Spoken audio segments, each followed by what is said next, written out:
The monthly cyclic changes that occur in ovaries and uterus operate side by side. The uterine changes that occur during the monthly cycle depend completely on the ovarian hormones estrogen and progesterone. At the beginning of each monthly cycle, most of the endometrium has been desquamated by menstruation. After menstruation, only a thin layer of endometrial stroma remains, and the only epithelial cells that are left are those located in the deeper portions of endometrium. During the follicular phase of monthly ovarian cycle, increasing quantities of estrogen are secreted. Under the influence of this ovarian hormone, the stromal cells and the epithelial cells of endometrium proliferate rapidly. Then, during the next week and a half, the endometrium increases greatly in thickness and vasculature, so that at the time of ovulation in the ovary, the endometrium hair is 3 to 5 millimeters thick.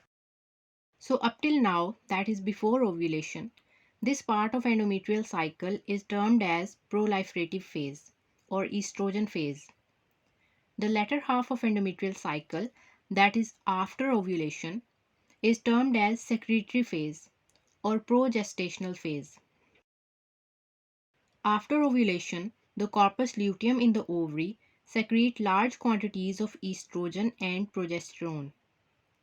The estrogen causes slight additional cellular proliferation in the endometrium during this phase, whereas progesterone causes marked swelling and secretory development of endometrium. The glands increase in tortuosity and excess secretory substances accumulate in the glandular epithelial cells. The blood supply of endometrium further increases and the blood vessels become highly tortuous. At the peak of secretory phase, that is 1 week after ovulation, the endometrium has a thickness of 5 to 6 mm. The purpose of all these endometrial changes is to provide appropriate conditions for implantation of a fertilized ovum. From the time a fertilized ovum enters the uterine cavity from fallopian tube until the time the ovum implants, the uterine secretions, which are called the uterine milk, provide nutrition for the early dividing ovum. If the ovum is not fertilized until about 2 days before the end of monthly cycle, the corpus luteum in the ovary involutes and the ovarian hormone estrogen and progesterone decrease to very low levels. The loss of hormonal stimulation causes the involution of endometrium to about 65% of its previous thickness. The blood vessels become vasospastic. This vasospasm causes a decrease in the nutrition of endometrium.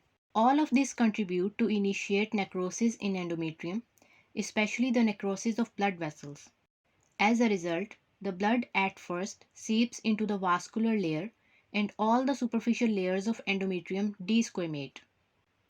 The mass of desquamated tissue and blood in uterine cavity, plus contractile effects of prostaglandins, all act together to initiate uterine contractions that expel the uterine contents. This process is called menstruation. During normal menstruation, approximately 40 milliliters of blood and an additional 35 milliliter of serous fluid are lost. Within 4 to 7 days of menstruation, the loss of blood ceases because by this time the endometrium has become re-epithelialized and has entered into a new monthly cycle.